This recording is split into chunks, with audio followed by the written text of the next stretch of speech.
del pasado, que nos trae los ecos de las noticias de los lunes, aquellas dedicadas desde agosto del 2005 a contarnos la actualidad cultural y que os ofrecemos agrupadas mes a mes.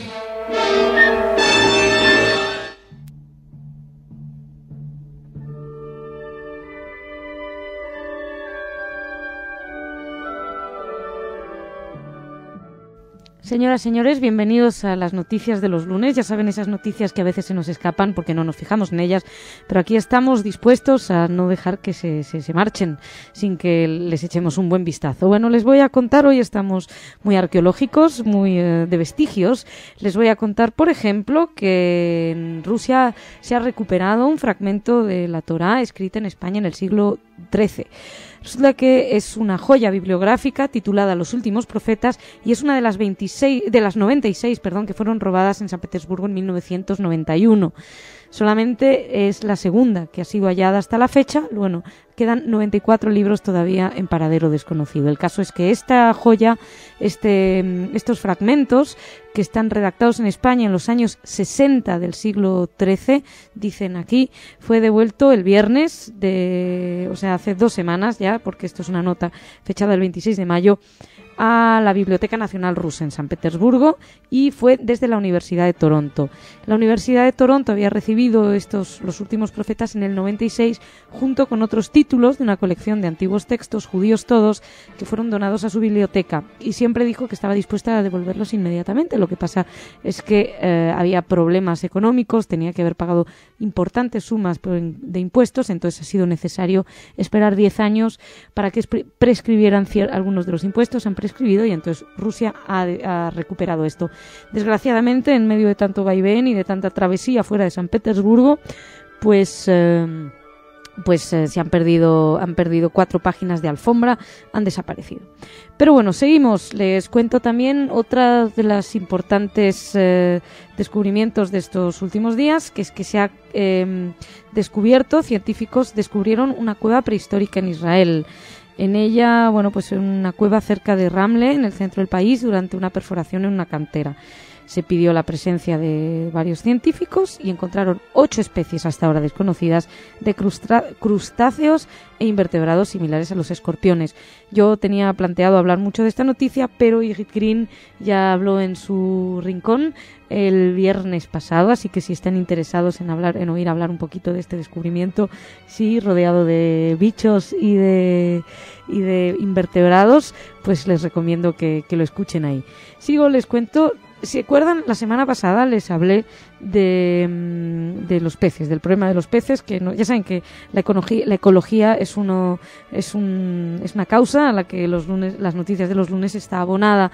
Pues si les hablamos de cómo desaparecían los pececitos y en peligro de extinción, les tengo que hablar de que se ha creado un nuevo sistema para criar peces marinos en piscinas de agua corriente. En Israel, por supuesto, en Jerusalén. Investigadores del Departamento de Ciencias Animales de la Universidad de Jerusalén crearon un sistema bastante novedoso, dicen, para criar peces marinos fuera del mar. Eso es lo que más me gusta a mí, fuera del mar, en piscinas, eso sí, en agua. Y lo hacen mediante un mecanismo que filtra bacterias en piscinas de agua corriente. Esta noticia la dio el Jerusalem Post en un artículo titulado «Saca al pez del agua marina». Y las piscifactorías van a poder contar ahora con piscinas en las que se van a criar peces marinos con agua corriente y con las que se podrá ahorrar mucha agua con la ayuda de las bacterias. Los investigadores han señalado que es un mecanismo que va a favorecer también el respeto del medio ambiente, porque va a reducir el número de las piscinas jaulas que proliferan en los litorales para la cría de peces marinos. Lo que, además, no solamente por el problema de las condiciones de los peces marinos, sino que suele daña severamente los arrecifes y las aguas de la zona. El profesor Jaap van Rijn, que lo debo haber pronunciado muy mal, que es de origen holandés, pues ha estado al frente de esta investigación y ha explicado que este sistema que han descubierto permite la proliferación de determinado tipo de bacterias en los tanques del agua. Es un sistema que, ya les he dicho que ha sido desarrollado por los investigadores de la Universidad Hebrea de Jerusalén y que fue patentado y que ya está siendo comercializado por una empresa israelí que está situada cerca de Haifa. Todo lo que sea cuidar pececitos y cuidar el medio ambiente, ya saben, desde aquí lo fomentamos. Les sigo hablando de más cosas. Les voy a hablar de la Virgen de Fátima. No se han equivocado ustedes de emisora. Sí les vamos a hablar de la Virgen de Fátima, porque al parecer, yo les leo una noticia que me ha llegado, parecer predijo la Virgen de Fátima el Holocausto. Esto, los diarios, se ha encontrado un diario inédito de Sor Lucía, que fue una de las 3 pastorcillas, o los 3 pastorcillos, una de ellas, Sor Lucía, vio a la Virgen de Fátima y lo anotó en un diario. Entonces es un diario inédito y dice que se va a ser publicado, bueno, ha sido publicado este diario el 1 de junio. O sea que hace nada. Dice que en el diario el mensaje de Fátima fue escrito por Sor Lucía de Jesús dos Santos, que fue la última testigo, como les decía, de las apariciones marianas. Murió el 13 de febrero del año pasado a los 93. Y la monja escribía en algunos pasajes, bajo la inspiración de la Virgen, que la guerra, refiriéndose a la Primera Guerra Mundial, estaba a punto de terminar, pero que si no se dejaba de ofender a Dios, en el pontificado de Pío XI comenzaría otra aún peor. Y después se lee en el diario, según todos los medios italianos dijeron, en el diario se leía lo siguiente, les leo textualmente: el estallido de una guerra atea contra la fe, contra Dios, contra el pueblo de Dios, una guerra que querrá exterminar el judaísmo de donde procede Jesús, la Virgen y los apóstoles que nos han transmitido la palabra de Dios, el don de la fe, de la esperanza y de la caridad, pueblo elegido por Dios desde el principio y por esto pueblo de la salvación.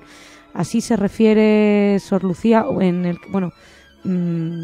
Fátima a través de Sor Lucía, la Virgen de Fátima a través de Sor Lucía al pueblo, a los judíos.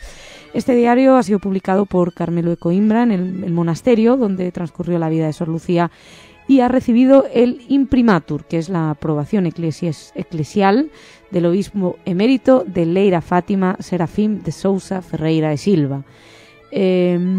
Pues en la introducción el confesor, que es de Sor Lucía, Jeremía Carlo Bequina, contaba cómo el diario fue enviado por orden del Papa Pablo VI, pero que quedó olvidado en los archivos vaticanos junto al famoso, dicen, tercer secreto de Fátima que Juan Pablo II reveló en el 2000 y que preveía el atentado contra un obispo vestido de blanco en la plaza de San Pedro.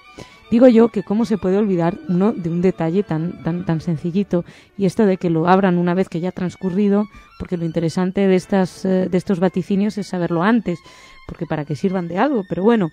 Dice en la nota que además de anticipar la Shoah, Sor Lucía en su diario revelaba que en las profecías marianas también se hablaba de la salvación de la Rusia atea y comunista después de la consagración de aquel país al corazón inmaculado de la Virgen. En fin, esto es una noticia que ha salido publicada en muchísimos medios, destacable la posición que ponen al pueblo judío con respecto a Dios, pueblo de la salvación, pueblo elegido, y bueno, curioso también, no sé, estas profecías, ¿no? Bueno, ahí queda. Seguimos, vamos a ponernos mucho menos religiosos. Si me lo permiten, nos vamos a poner equinos. Vamos a hablar de equinoterapia. Desde luego que este lunes está resultando muy comprometido con la naturaleza y con los animalitos. Les hablamos antes de peces, ahora les hablamos de caballitos. Resulta que el actor William Shatner, que se hizo famoso interpretando el papel del capitán James T. Kirk en la serie de televisión Viaje a las Estrellas, pues ha decidido que quiere contribuir a la paz en Oriente Medio. ¿Y cómo ha decidido contribuir a la paz en Oriente Medio? Pues a través de crear escuelas de equinoterapia. Pues va a fomentar un programa que es equitación terapéutica y él piensa reunir $10 millones y establecer unos 30 programas de equitación en todo el país. Él ya ha colaborado en Los Ángeles con un programa de caridad que desarrolla obras de rehabilitación física y mental con niños minusválidos a través de la equitación. Shatner dice que desea que su nueva fundación, por cierto iniciada con la organización sin fines de lucro, sin ánimos de lucro, Fondo Nacional Judío, pues espera que contribuya a la paz en Oriente Medio. Y dice que, él ha destacado que se va a alentar a que participen niños israelíes, palestinos, jordanos y egipcios. Él y su esposa Elizabeth realizaron un segundo viaje a Israel donde visitan centros de equitación y se reúnen con personas que han obtenido beneficios con este tratamiento. Yo no sé muy bien en qué consiste el tratamiento, pero recuerdo una película que dirigió Robert Redford, que era El hombre que susurraba a los caballos, que hablaba también de quinoterapia, cómo se perdían problemas de autismo, etcétera. De todos modos, y no es por hacer filosofía de noticias de los lunes ecologista y medioambiental, pero por ejemplo los delfines también sirven muchísimo para trabajar contra el autismo. Los animales en general ayudan mucho a curar, no sé si se puede curar, pero a ayudar a la integración de personas con minusvalías, con tanto físicas como psíquicas, pienso en el autismo en concreto, para que se integren en la vida social habitualmente.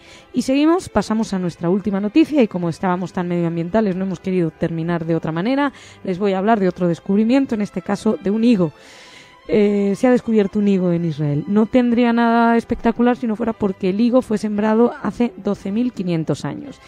Esto cambia mucho porque dice que la revolución agrícola, o sea, la transición del periodo lo que era el periodo de la caza y el nomadismo hacia la agricultura, pues se calculaba hasta ahora en 11.500 años en el creciente fértil, y parece ser que estaban súper equivocados, que no eran 11.500 años, sino 12.500 años. Ya me dirán ustedes, en aquel entonces a nosotros realmente no nos afecta, pero sí que para retrasar un poco la historia del ser humano, pues es importante. Esta noticia fue dada por el diario Jerusalem Post, y hablaban de una investigación que fue llevada a cabo por científicos de la Universidad Bar-Ilan de Tel Aviv y que fue publicada por la revista Science, Ciencia. En este artículo del que se hacía eco el Jerusalem Post, el profesor Mordechai Kislev, la investigadora Anat Hartman y el colega Ofer Bar Yosef daban a conocer el descubrimiento de lo que hasta ahora se creía era la planta doméstica más antigua del mundo, y se sigue creyendo, que es un higo. Fue descubierto en la localidad de Gilgal y al lado del valle del río Jordán. Este higo no posee semillas fértiles y fue presentado como la evidencia más antigua de una planta cultivada por el hombre. También dice que los expertos de la Universidad Bar-Ilan, que también colaboraron, por cierto, investigadores arqueológicos de Harvard, ahora que está tan de moda por parte de los ingleses esta voluntad de boicotear a los israelíes, investigadores incluidos, no de todos los ingleses, sino de algunas de las universidades, en concreto de un sindicato, deberían replanteárselo, porque desde luego descubren cosas interesantes cuando van en común. Por separado no lo consiguen del todo. El caso es que estos expertos de los que les hablábamos concluyeron que los higos fósiles encontrados en Gilgal carecen de semillas, y esto es lo que yo no entiendo de la noticia. Dice que porque sufrieron una mutación que raramente se produce en higueras salvajes y que no podría haberse dado sin la ayuda humana. No sé si quiere decir que ya en esa época estaban... no, claro, ya sé lo que quiere decir. Que sí, que no era salvaje, sino que había sido cultivado, porque si no lo cultivaba la especie humana hubiera tenido otro tipo de mutación. Fíjense las cosas que voy descubriendo en las noticias de los lunes. En fin, con esta noticia de descubrimientos despedimos este lunes. Ya saben que pueden seguir informándose toda la semana en Radio Sefarad, y que nosotros tenemos otra cita el lunes que viene. Hasta entonces, pasen una muy feliz semana y muchas gracias por su atención.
Señoras y señores, bienvenidos a las noticias de los lunes. Empezamos la semana y empezamos hablándoles de una sentencia bastante simbólica, bastante importante. Bueno, no es todavía la definitiva, pero en Francia se ha condenado a la Compañía Nacional de Ferrocarriles Francesa, que es todo un símbolo del país, la SNCF, y junto al Estado francés por la participación que tuvieron en el envío de judíos al campo de tránsito de Drancy en 1944. De tránsito porque desde ahí iban las víctimas a Auschwitz. Es la primera vez que en Francia se condena a una empresa pública y a la administración por su papel en la persecución de judíos. El Tribunal Administrativo de Toulouse condenó a la SNCF y al Estado a pagar 62.000 euros a las víctimas por el perjuicio de su traslado de Toulouse a París, en concreto de 2 hombres judíos. George Lippietz, que es el hijo de... John Lippietz es quien denunció en noviembre del 2001 al Estado y a la SNCF porque se redactó un informe titulado La SNCF bajo la ocupación alemana, que fue redactado a petición de la propia compañía y publicado en septiembre del 96. A partir de esa fecha, legalmente, quien quisiera hubiera podido denunciar a la compañía, y lo hizo George Lippietz, quien murió hace poco, antes de ver la sentencia.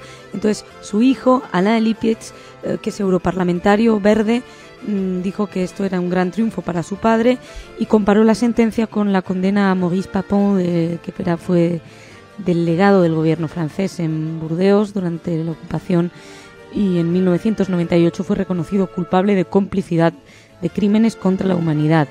Según explicó Alain Lippietz, cuando se juzgó a Papon se explicó lo malo que había sido Papon, y con este juicio no se trataba de distinguir entre buenos y malos, sino de sancionar a una organización, a una máquina que practicó el crimen de papel.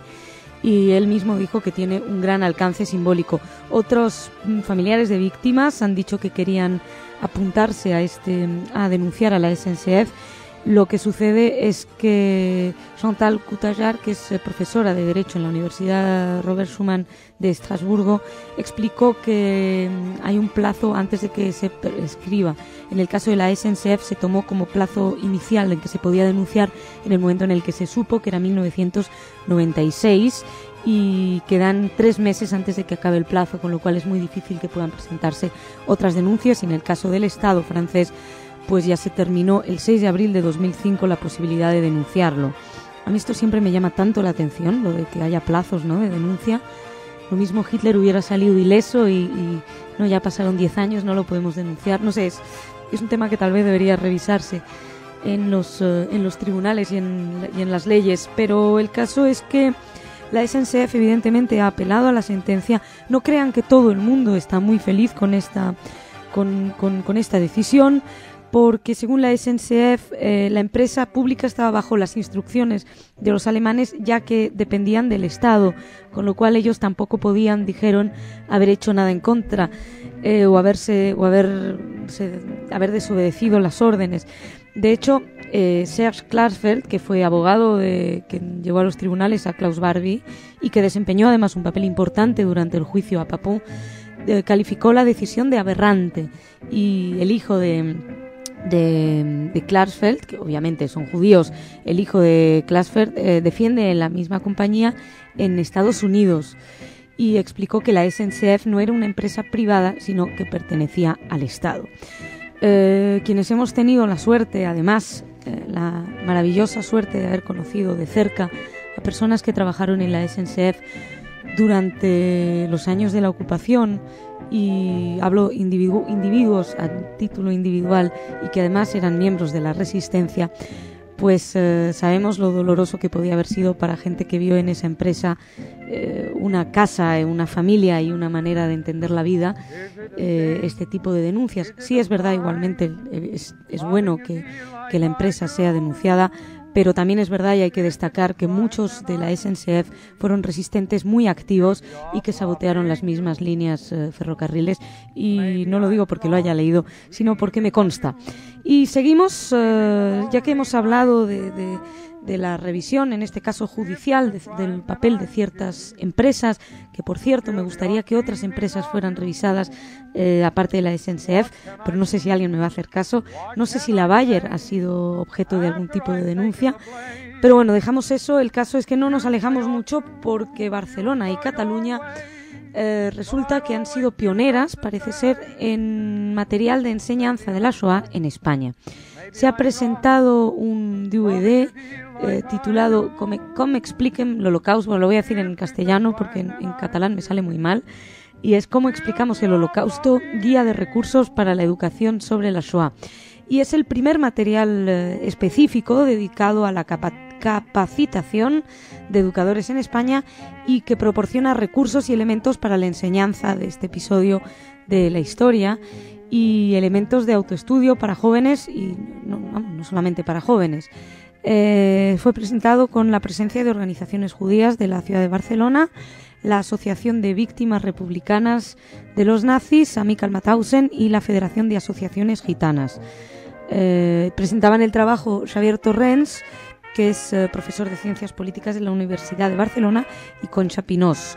Xavier Torrens, de hecho, se ocupó él de determinar los elementos que querían transmitir con este aspecto de la historia europea, y especialmente subrayar la singularidad de lo que fue la solución final, de lo que representó como industria de muerte para eliminar sistemáticamente al pueblo judío. Torrens dijo y quiso dejar claro que España también tenía una importante responsabilidad y que en su relación con la Shoah, porque dijo y subrayó que habló mucho de la visita de los nazis durante el Tercer Reich a España, la inclusión de los judíos de España en las listas nazis, y así como el recibimiento de nazis en los balnearios de Calders de Malavella en Cataluña una vez derrotado el nazismo. Bueno, fue un acto muy emotivo donde todo el mundo habló y con muchísima emoción, y el caso es que el acto terminó con unas palabras de la concejal Pilar Valluguera indicando que no podemos cambiar el pasado, pero sí impedir que vuelva a ocurrir el futuro. Desde luego que estas medidas pues son excelentes modos de evitar haciendo conocer lo que sucedió, probablemente sea la mejor manera de evitar que vuelva a suceder. En fin, no puedo engañarles si estamos en las noticias de los lunes. ¿Y qué es un día de noticias de los lunes sin una noticia de ecología? Sería como unas noticias de los lunes incompletas. Así que traemos una. Resulta que, si se acuerdan, hace tiempo les hablamos de que unas plantas descubiertas en el desierto del Negev en Israel pueden ayudar a luchar contra el cáncer y el paludismo. Bueno, pues esto ha servido para que la ONU aproveche y lance una alerta ambiental. Los desiertos, a los que tan poco caso hacemos a menudo y pensamos que son un trozo de tierra amarilla y seca donde no hay nada, que solamente sirve para rodar westerns, pues no, tiene otras utilidades. Se puede encontrar entre ellos un verdadero potencial económico y de medios de subsistencia. Ahí se puede encontrar comida, o sea, alimentos. Se puede encontrar también plantas que pueden ayudar a la lucha medicinal contra enfermedades contra las que ahora se puede hacer poco. El caso es que de la cuarta parte de las tierras que hay emergidas del planeta, 33,7 millones de kilómetros cuadrados, pues la cuarta parte son consideradas desérticas. Viven cerca de 500 millones de personas, sin embargo. Son paisajes únicos, cultivos, fauna y flora especiales, y ahora mismo están corriendo el riesgo de desaparecer si no se interviene a tiempo. Y esto fue advertido en una conferencia de prensa por uno de los autores del informe, Andrew Warren, que es profesor de geografía en el University College de Londres. Las temperaturas, ya lo saben, han aumentado más o menos en el resto del planeta 0,45 años en los últimos 30 años. Pero el caso es que en los desiertos ha aumentado entre 0,5 y 2 grados Celsius. La sequía de ríos, la utilización a veces poco eficaz del agua para irrigar y el crecimiento demográfico pues acentúan la escasez de agua y que se vayan perdiendo. Especialmente afectados y amenazados están Arabia Saudita, Siria, Pakistán, occidente de China, Chad, Irak y Níger. También, bueno, al parecer indica el informe que animales, plantas salvajes constituyen nuevas fuentes para la investigación farmacéutica, productos industriales y la agricultura. Y como ejemplo la nipa, que es una hierba recogida por el pueblo Cocopás en el desierto del noroeste de México y que tiene rendimientos muy importantes de semillas del tamaño del trigo, lo que podría luchar para evitar la escasez alimenticia y para convertirse en un importante regalo ofrecido por la tierra al resto del mundo, dijeron. Pues todo esto porque unas plantas en el Negev demostraron que se podía luchar contra el cáncer. Y seguimos. No sé si se han dado cuenta, pero han empezado ya los mundiales. Respecto a esto, ustedes saben que amenaza el líder iraní el Ahmadinejad, nuestro gran Ahmadinejad, del que solemos hablar muy a menudo, pues amenaza con que quiere ir a Alemania. Bueno, pues la recién seleccionada presidenta del Consejo Central de los Judíos en Alemania, Charlotte Knobloch, ha pedido al gobierno alemán que no conceda inmunidad diplomática al presidente y en caso de que quiera ir. Él ha dicho que irá siempre y cuando Irán pase a la segunda fase. Bueno, no sabemos si Irán pasará a la segunda fase, pero por lo visto ya hay previstas ciertas manifestaciones en las ciudades en las que juegue Irán en contra de las declaraciones del presidente Ahmadinejad, que no sé si hace falta recordárselas, pero ya saben que dijeron en su momento que había que eliminar a Israel del mapa. Por ahora la única visita anunciada a Alemania es la de Mohamed Aliavi, que es el vicepresidente iraní y que tenía previsto asistir al partido inaugural y el domingo ayer en Nuremberg. Era lo que estaba previsto. Más de mundial. ¿Ustedes han visto la película La Vaquilla? Bueno, si no la han visto, se la recomiendo obviamente. Es durante la Guerra Civil en España. Y como ambos bandos, republicanos y nacionales, en sus trincheras se quedaban disparando, pero si no me equivoco, el domingo dejaban de dispararse para jugar un partido de fútbol en común. Bueno, pues algo bastante parecido es la noticia que les voy a dar ahora. No es exactamente igual, pero un importante perteneciente a comandante, de hecho, de las Brigadas de los Mártires de Al-Aqsa, Zakaria Zubaidi, ha propuesto un cese de hostilidades en Cisjordania y en Gaza durante junio para que todos, tanto los palestinos como los israelíes, puedan disfrutar del Mundial de Fútbol. Él dijo que hace falta unas semanas de paz y de seguridad entre los bandos para que todos puedan disfrutar tranquilamente del torneo, porque explicó que Palestina es un país que fomenta el deporte y que también, como los demás, quiere seguir la Copa del Mundo con calma. Dice que proponen estar en armonía para que los israelíes también puedan sentirse libres de poder ver tranquilamente el torneo. El Mundial, ya saben, se juega entre el 9 de junio y el 9 de julio y va a ser visto de manera gratuita por los palestinos, pero los israelíes, y gran problema, van a tener que pagar, lo que no los tiene nada contentos. Y de hecho la mayoría de los israelíes, porque tenemos que hablarles de una encuesta, por supuesto, Haaretz ha hecho una encuesta para ver quiénes van a ver los mundiales. De verdad que en Israel ya no se sabe para qué inventar encuestas. Bueno, pues el 84% de los israelíes no piensa adquirir el paquete televisivo en señal de protesta porque el precio parece ser muy caro y solo el 5% tiene la intención de hacerlo. El caso es que no van a poder verlo gratuitamente, lo que ha provocado grandes protestas, incluso creo ha llegado al Tribunal Supremo y van a tener que pagar. Al principio Charlton compró los derechos de emisión para el Mundial de Alemania hace varios años y pensaba venderlos a unos 150.000 hogares a un precio de 85 euros. Pero el caso es que solamente 38.000 hogares, o sea, de 150.000 que estaba previsto, 38.000 lo han comprado y han tenido que ir bajando los precios, incluso han llegado hasta los 17 euros. Ahora están pensando, los que lo piensan comprar, esperar más adelante a que realmente esté muy muy bajo. Si les sirve de consuelo a los israelíes, en España también no solamente hay que pagar, sino que además hay tantas cadenas que van a emitir uno u otro o en diferido que uno no sabe muy bien qué partido puede ver dónde, ni si hay que pagar o no pagar. Lo mismo terminamos viendo cualquier otra cosa en vez del Mundial. Pero había, de hecho, al respecto, los palestinos sí lo van a ver gratuito, y había una caricatura en un diario local, con perdón por la palabra caricatura, si se puede decir, pero yo creo que es muy simpática, en la que se mostraba a varios palestinos dando la bienvenida a los israelíes que saltaban la valla o muro que los separaba de Cisjordania para ir a ver los partidos de fútbol a lo de sus vecinos.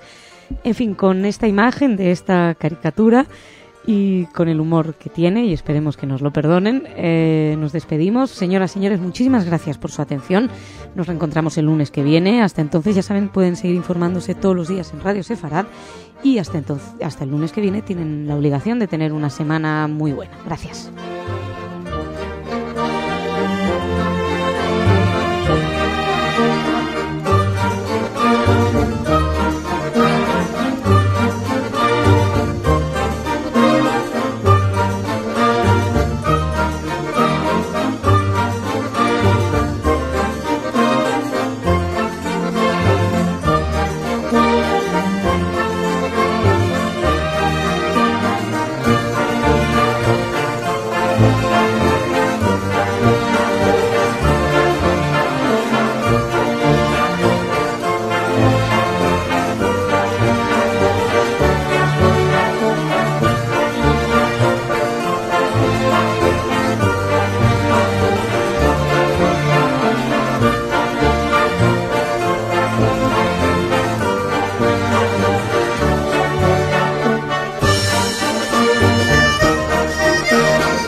Señoras, señores, bienvenidos a las noticias de los lunes. Ya saben, esa información que a veces se nos escapa, pero aquí estamos dispuestos a atraparla para ustedes. En fin, les cuento para empezar que la muerte ha llegado a Internet. No se asusten, pero es que la Sociedad Fúnebre Israelí, que por si no lo saben es uno de los organismos más conservadores del judaísmo, ha lanzado un nuevo sitio de Internet en el que ofrece, atención, la ubicación exacta de cada tumba. Eso no es lo importante, es que también transmiten online los entierros para aquellos que no puedan ir, por lo que sea, porque no soportan el calor, por la pena, por cualquier cosa. Tal vez si algún familiar que no se quiere encontrar con otro no quiere ir, pues puede asistir y así no tiene, se libera su conciencia, es como si estuviera.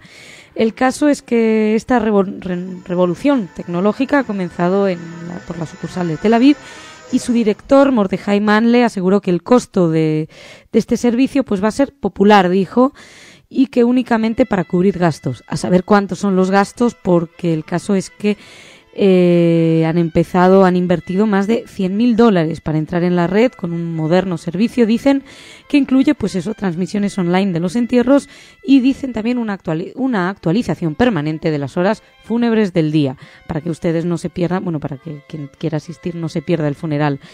El caso es que la Sociedad Fúnebre Ortodoxa entierra cada año unas 8.000 personas y ya llevan un tiempo últimamente que se están adaptando a las nuevas maneras. Ya esto ha sido la revolución, pero por ejemplo en los últimos años han autorizado pues introducción de algunos elementos que son ajenos a la ley estrictamente entendida, pues por ejemplo presencia de músicos en los funerales o incluso presentaciones multimedia sobre las vidas más allá de los versículos y de los salmos. Esta noticia la dio la semana pasada el diario Yediot Aharonot, y en él Reuben Wasserman, que es el director de la Sociedad Fúnebre, dijo que el lanzamiento del sitio en Internet es parte de una reforma general para beneficio del público específico.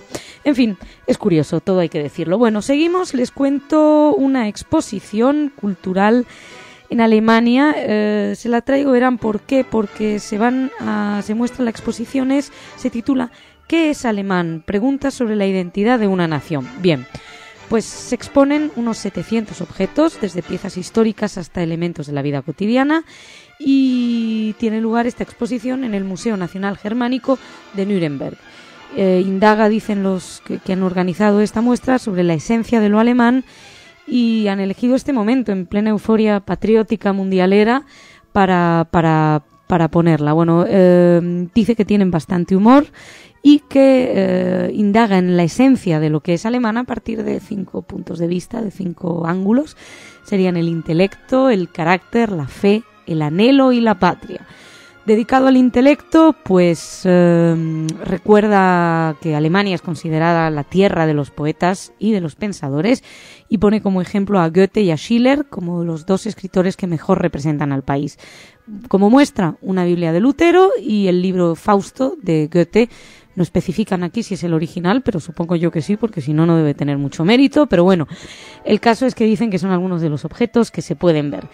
También hablan de la música de Wagner. De hecho, hacen un recorrido desde Wagner hasta, no sé si ustedes se acuerdan de 99 Luftballons, que fue una canción que estaba de moda en los años 80 y lo cantaba una cantante pop alemana, así con el pelo, creo recordar, de colorines, que se llamaba Nena. Bueno, pues de Wagner a Nena, pasando por Lili Marlene, a mí me da la sensación de que quieren meter de todo, es una especie de cajón desastre del espíritu alemán. Y bueno, destacan, por ejemplo, en la parte de carácter, el savoir-faire alemán. Y como ejemplo, dicen, se cita el prestigio que tiene y que sigue teniendo, yo leo textualmente, no me estoy inventando nada, la denominación Made in Germany, fabricado en Alemania. Dicen que no podía faltar el conflicto entre católicos y protestantes, también figura Nietzsche y su famoso Dios ha muerto, y hablando de Dios ha muerto, Marx también está entre los nombres importantes, y aquello de que la religión es el opio del pueblo. Y ustedes dirán, ¿se saltan algo? Bueno, pues no se lo saltan, también hablan del antisemitismo. Lo que pasa es que aquí lo especifican como el antisemitismo del Tercer Reich. Tal vez deberían haber sido un poquito más amplios en el tiempo, pero bueno. Y dicen, y esto es lo que más ha llamado la atención, de hecho es como se titula la nota, que el Holocausto sigue formando parte del ADN de los alemanes. Bueno, supongo que lo que quieren decir con eso es que sigue siendo transmitida este fúnebre y recuerdo de generación en generación, pues no está mal. Esperemos que forme parte del ADN el recuerdo en la medida en que esto no sea repetido, no así el antisemitismo, y que sigan luchando contra él. Bueno, seguimos. Hemos hablado de esa exposición, les voy a hablar de cultura. También ahora, otro tipo de cultura. En este caso nos ponemos musicales, les hablo de la Fiesta de la Música en París, y que en este marco se programa el segundo Festival de las Culturas Judías, Mosaico Sefarad se titula, es curioso, en París, y el 21 de junio, quien quiera y pueda, pues les recomendamos que vaya al Hotel Sens de París a las 7 de la tarde, porque podrán encontrar ahí a un cantante que ya conocen si son fieles seguidores de Radio Sefarad, y si no, también seguramente que lo conocen, que es Paco Díez, que dará ahí ese concierto. Se lo recuerdo, es a las 7 de la tarde en el Hotel de Sens de París el próximo 21 de junio. Seguimos, les cuento otra noticia que les va a encantar y fascinar. Nos ponemos competitivos, y como nos ponemos competitivos, les cuento que ha habido una competición así a lo bestia, las Olimpiadas de Juegos de Razonamiento. Se disputa en Oxford, en Inglaterra, y en él han ganado unos alumnos de la escuela primaria Harshania, se nota que no hablo hebreo. El caso es que es de la región de Misgav, y bueno, pues han ganado estos chicos israelíes de 12 años de edad, que lograron el trofeo y se impusieron al equipo finalistas de otros 10 países.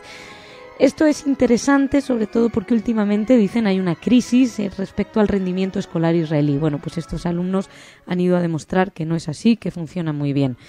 Habría que plantearse si no son una excepción en un entorno general, pero bueno, siempre es un placer. Aparte, me encantaría saber cómo son las Olimpiadas de Juegos de Razonamiento. Lo mismo hacen puzzles o eso no es mucho razonamiento, ¿no? No sé, crucigramas o preguntas así súper complicadas de numeritos, estos de los test que hacíamos todos de juguete. Pero bueno, seguro que es algo mucho más serio. Pues enhorabuena a estos chicos, Nati Agnon, Moran Glaser, Tomer Levi y Bar Hujma, que son estos chicos que desde luego son muy prometedores con este triunfo. Más triunfos, 2 caballos. 400 caballos de raza arábiga egipcia, israelíes, que 2 ejemplares israelíes son Lahiv, de 10 años, y su hijo Lahav, de 6, que fueron premiados en belleza en un concurso realizado en Estados Unidos y que ganaron por dictamen unánime de un exigente jurado. Pues enhorabuena a los caballos y a sus dueños también. Seguimos. Otra cosa, esta noticia en este momento desde la Argentina, y es una interesante iniciativa del Instituto del Diálogo Interreligioso, y es que el 20 de junio jurarán la bandera más de 1.000 niños judíos, católicos y musulmanes juntos. Son más de 1.000 alumnos pertenecientes a 3 escuelas porteñas de Buenos Aires, y que juran la bandera el 20 de junio como pues demostración de unión, etcétera. La verdad es que es una excelente iniciativa. Los chicos tienen 10 años, está prevista la presencia del jefe de gobierno Jorge Tellerman y autoridades nacionales y directivos de las 3 comunidades religiosas. En fin, y antes ustedes puede que echen de menos en las noticias de los lunes la noticia ecológica esa, en nuestro compromiso con la ecología y con el medio ambiente que siempre traemos. Bueno, pues tendrán que echarla de menos, no tenemos. Pero para resarcirnos les hemos traído una encuesta. Sí, tenemos nueva encuesta. En este caso salió publicada en Haaretz el 15 de junio de este año, por supuesto.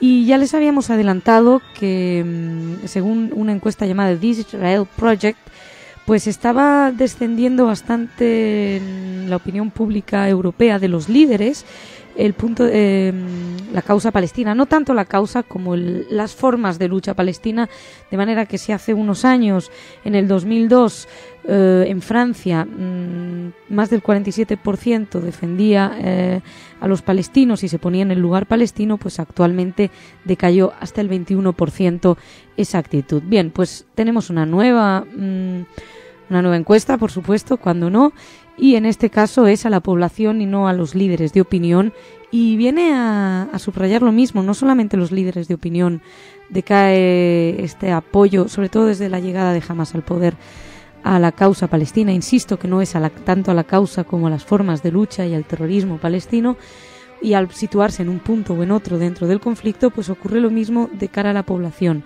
En Francia, en estos momentos están a 50-50 iguales. Antes era impensable, pero ahora antes era 36% defendía a los palestinos, 19% defendía a los israelíes. En este momento pues parece ser que están iguales, vendría a ser un 50-50. Por ejemplo, de cara a Hamas les cuento, 71% de los alemanes y el 69% de los franceses sienten que el triunfo de Hamas es malo para los palestinos, para el pueblo palestino, y lo que es curioso es que en los Estados Unidos el 50%, o sea, hay menos gente que considera malo en Estados Unidos el triunfo de Hamas para los palestinos que en Alemania y en Francia.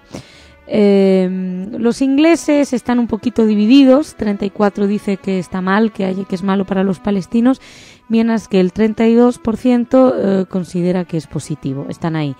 Donde hay una larga mayoría favorable al triunfo de Hamas de cara a los palestinos, pues es en Pakistán, 87%, Egipto 76%, Jordania 68% e Indonesia 61%. También hay más cosas. De cara a la situación israelí-palestina, sigue siendo una de las grandes preocupaciones en el mundo. La mayoría jordania y egipcia ve, por ejemplo, que la presencia norteamericana en Irak es uno de los mayores peligros en el mundo. pero incluso mayor es el porcentaje que considera que el problema israelo-palestino es un peligro mayor a la estabilidad regional y a la paz mundial. Por cierto, que en ese punto que dicen que el conflicto israelo-palestino es uno de los mayores amenazas a la paz mundial, encontramos el 45% de los ingleses que lo opinan, el 35% de los franceses que opinan eso, el 51% en Alemania, y gana España con 52% que consideran que es uno de los grandes problemas, si no la mayor amenaza a la paz mundial. Bueno, esta encuesta ha sido hecha entre unas 17.000 personas, tanto en los Estados Unidos como en 14 otros países desde el 31 de marzo hasta el 14 de mayo. Bueno, queríamos terminar con una encuesta, ya que no habíamos tenido medio ambiente ni ecología hoy. Terminamos con encuesta, que siempre traen alguna. En fin, señoras, señores, muchísimas gracias por su atención. Los volvemos a ver el lunes que viene en las noticias de los lunes. Hasta entonces, ya saben, pueden seguir informándose todos los días en Radio Sefarad y que tienen la obligación de tener una excelente semana. Muchas gracias.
Señoras, señores, bienvenidos a las noticias de los lunes. Ya saben, empezamos la semana con esas noticias un poquito marginales en las que no siempre nos detenemos y que aquí nos hemos propuesto traer para ustedes.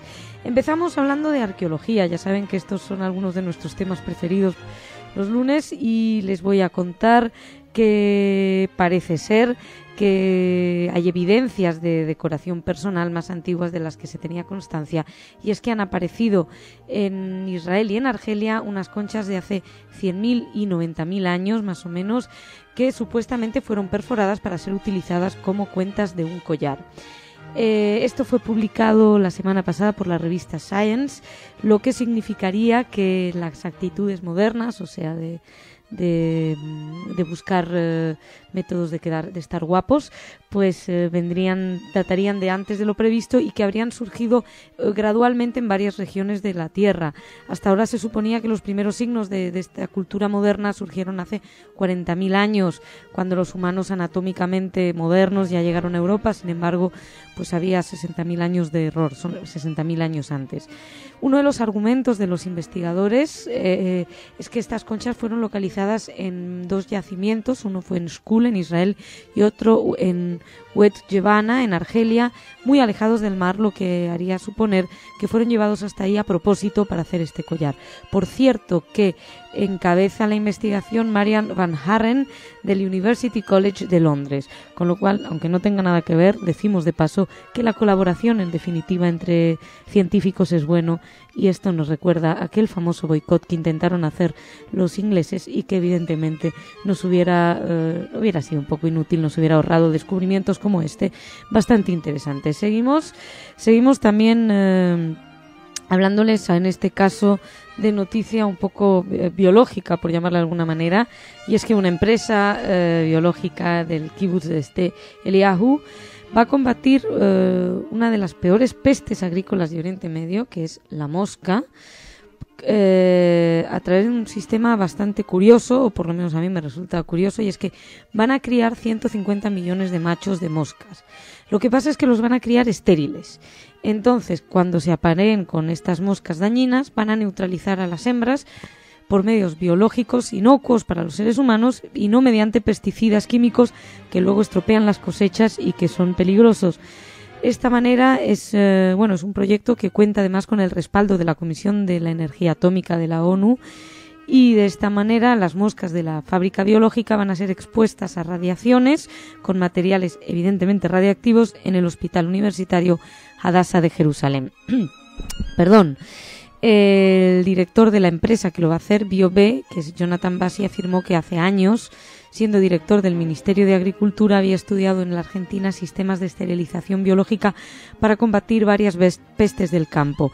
Y desde hace tiempo Israel y Jordania combaten con mucho éxito esta peste gracias a un acuerdo de cooperación, y utilizan este sistema de moscas estériles que las importan de Nicaragua y las traen en avión. Digo yo que ya que pueden volar deberían dejarlas ir solas, pero no, las traen en avión, y es curioso esto, ¿no? Que traigan moscas esterilizadas desde Nicaragua.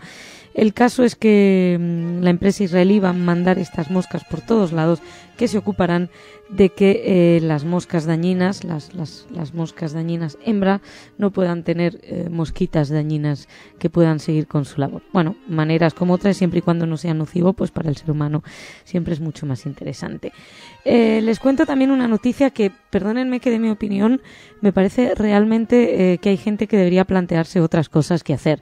Resulta que murió un delfín, que esto, bueno, pues es triste. Fue un delfín llamado Cindy, que fue líder y padre de decenas de descendientes en el Golfo de Eliat, y que había nacido en el Mar Negro, de donde fue trasladado hace 16 años a Israel. Esto no tendría ninguna connotación importante si no fuera porque este delfín se casó hace tiempo con una millonaria inglesa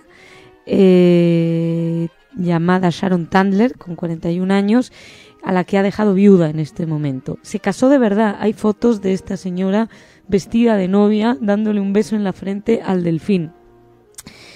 De verdad, esta noticia fue publicada por el diario Yediot Aharonot, y bueno, el delfín ha muerto con 36 años de edad, y esta historia de la boda, al parecer, fue realmente, o sea, de verdad, se gastaron dinero, se vistieron de boda, se casaron con un delfín.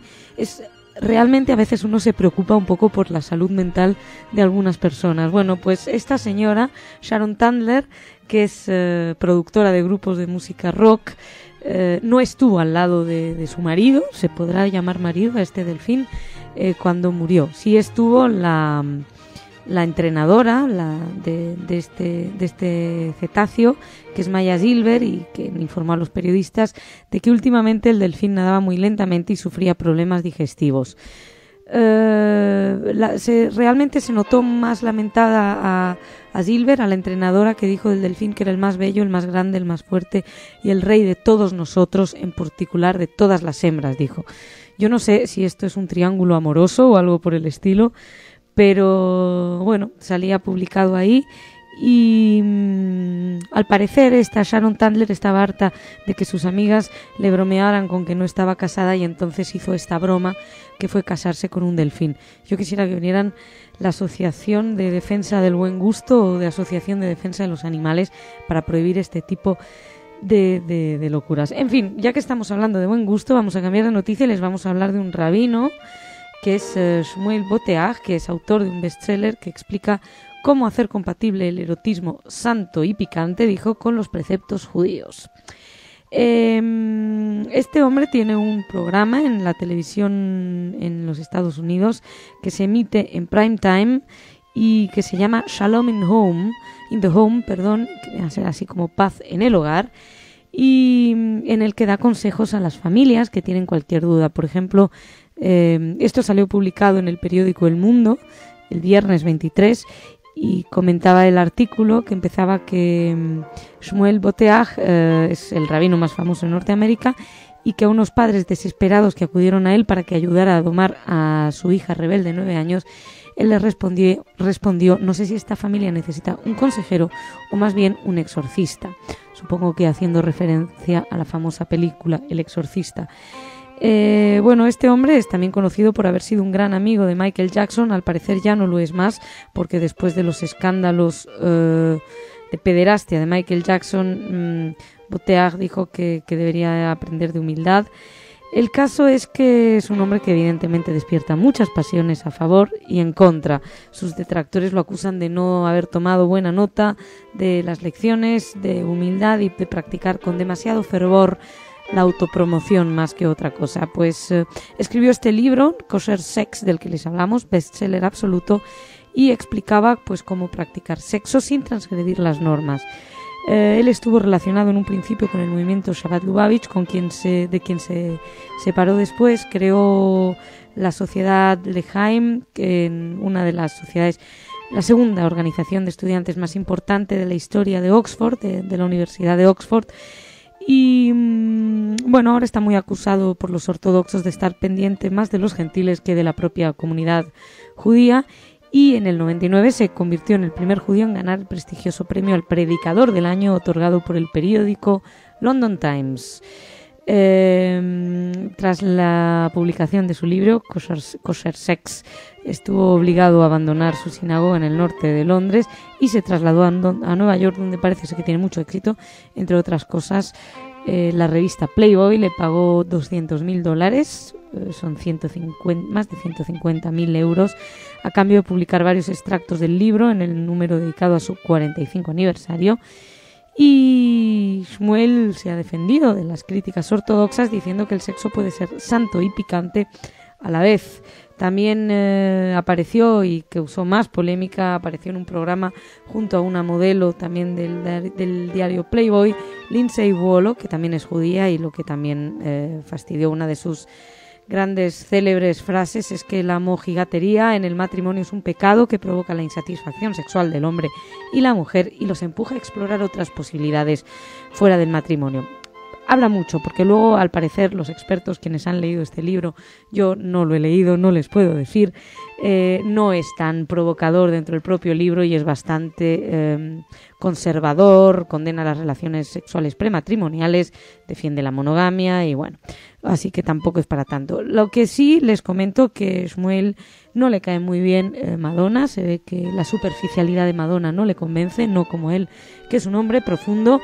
Y comentó que le pareció muy mal la conversión de Madonna al judaísmo y, repito sus frases, dijo: siento ser grosero, pero Madonna es una fulana, así que no le gusta. Bueno, y vamos a ir terminando estas noticias con una noticia que espero que les tranquilice a los seguidores de la selección argentina, y es que si están ustedes preocupados por el Mundial, no tienen por qué preocuparse.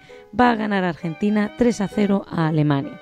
Y ustedes dirán, ¿cómo lo sé? No lo sé yo. Me lo ha explicado un artículo, que fue publicado por el diario Jerusalem Post, y que es parte del análisis de David Skolny, un israelí que en función de la cábala ha dado estos resultados.